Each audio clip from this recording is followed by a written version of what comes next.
Okay, so the first question, is the audio working? Because it's now been 2 weeks in a row that I had it. Oh, Laura just rated herself. Awesome. 2 weeks in a row I had it set up. I checked it beforehand, and by the time I opened my actual software, it reset when I opened. So hopefully there's sound, maybe. Um, if you can't hear me, then I'm going to assume you're going to yell at me, and if you can hear me, I will assume you will let me know. Uh, Otherwise, I'll just be talking to myself in my room, and that's not very exciting. There is sound. Okay, thank you. Thank you, Natalie. So hi. Yay! For once, my sound worked first time. Good job.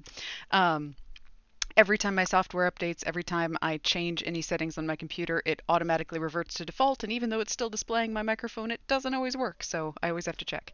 Um, wow, for the honor of the Dober friend, okay, we are being rated by Laura VAB's channel, and every time this happens, there is a different pirate cry. So I'm not going to argue with the Dober friend honor because that's pretty hard to top. Even though Sparkles is downstairs making very loud pibble barks, I can hear. Hopefully that's not coming across on the feed. Um, so, hi, happy January, whatever today is. What is today? 26th. Happy almost February in less than a week. As hard as that is to believe, it feels like last year went on forever, and then this month I have no idea what time is. Um, but we have now been doing streaming for a month without any major disasters that caused the stream to die. So I'm going to assume that it's actually working properly now, and this will continue being a thing. Um, so I'm still kind of flailing around at a bunch of different projects. I have several things that are in the works, and I'm doing little bits and pieces on all of them, so it's not like I'm doing a steady costume build from one end to the other. But that means that I'm bouncing around on what materials I'm working with too.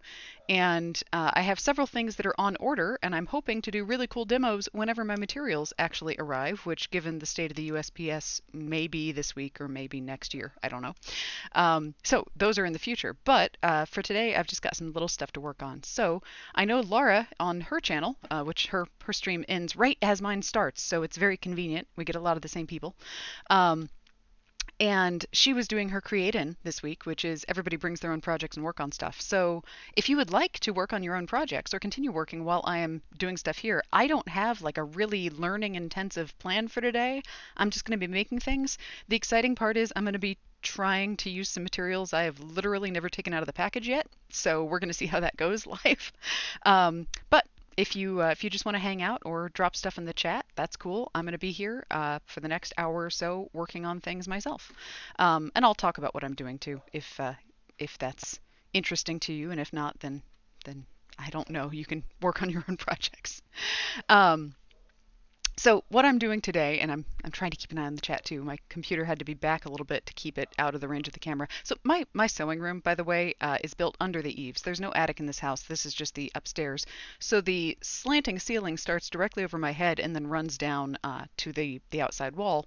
And my camera is currently wedged right up against the ceiling. And I actually taped it to the ceiling first, and then I found a way to prop it so it didn't have to rely on the tape.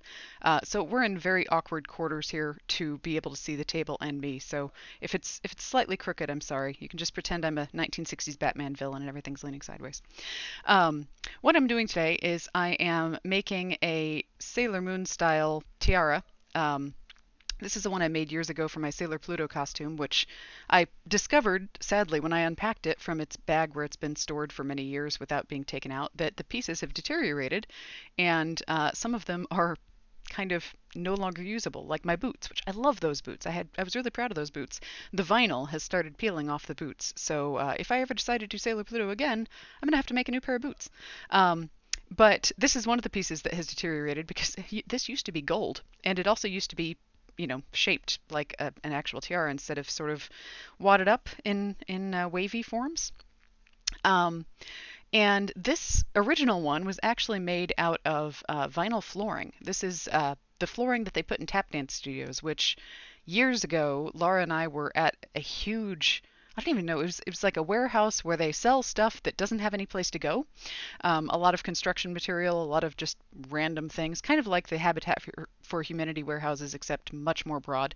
And we ran into a roll of this stuff, and it was very, very cheap for for what it was. It was a huge roll.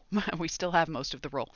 And so we thought, well, I'm sure we can make something out of that for cosplay. So we bought it, and I started making armor out of it and accessories out of it, and we still use it for a lot of things. But this was just a piece of black vinyl flooring, very flexible. And the beauty of this was, unlike a shaped tiara that could actually put pressure on your forehead and be uncomfortable throughout the day, this one would just sort of stick against your forehead, and then you could tuck the ends of it under your wig, slide a bobby pin to hold it in place, and it weighs almost nothing, and it wouldn't pinch your face. I've made some metal tiaras. I did jewelry making and metal casting back when I was in college, and I actually made a couple of silver ones. And they're not very comfortable to wear long term because they'd kind of dig into your skin and give you a pressure headache. So this was much more comfortable. But since the roll of flooring is at Laura's house, and I don't actually know if I have any scraps of it big enough lying around my house because I don't tend to keep it here. So I'm just going to make the new one out of Warbler because I have a lot of Warbler lying around my house. I have like 9 sheets of it in my basement, and I have a ton of scraps. So we're going to do that instead. And the costume I'm making is not actually a Sailor Moon costume, but it's similar. It's kind of a parody costume, and it's going to use the same basic style stuff. So I'm just going to cannibalize Sailor Pluto as much as possible because I already made that stuff. That makes it easy.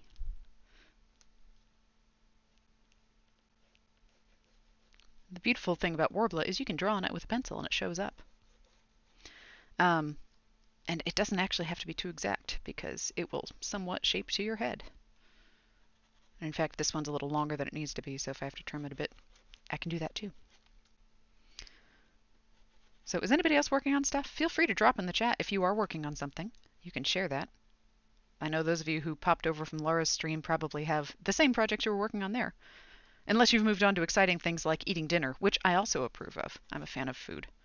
I have not yet eaten dinner, so that's my project after the stream is over.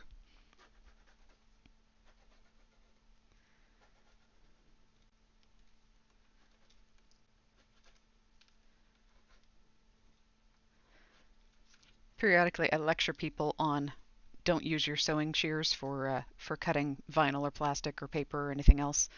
And just to reassure you that I'm not using my sewing shears, these are Craft Smart 99-cent craft scissors that I'm about to destroy by cutting Warbler with them. I buy these in bulk because we use them a lot in our workshops, and they're pretty terrible, but they cut plastic fine. And then I don't have to murder anybody for using my shears.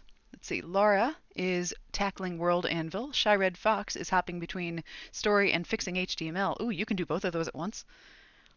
Those are different parts of my brain for me. So story is the more creative side, and HTML is the more mathematical, analytical, whatever you want to call it side.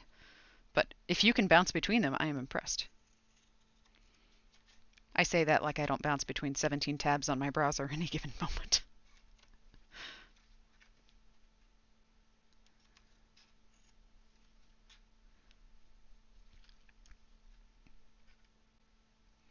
Oh wow. So Natalie, that is good timing if you can time your fork with Twitch going live on the stream.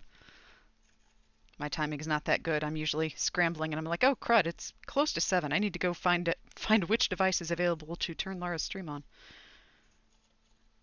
And I'm usually in multiple rooms while that's happening. Although now that I have Bluetooth enabled headphones, I can actually put it on my phone and then just run around the house frantically while it's on and not worry about missing stuff. This piece of Warbler came out of our panel demo box, and it is seriously scuffed up. I just realized there's scratches all over the back of it. Oh well, won't matter once I paint it.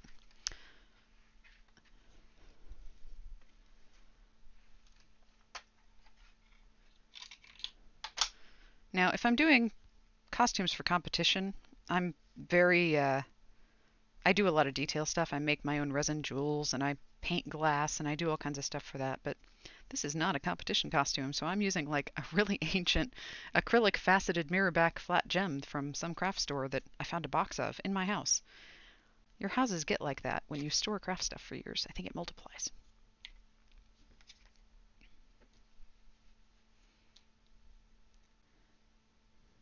But it saves me the trouble of actually having to make anything special for this.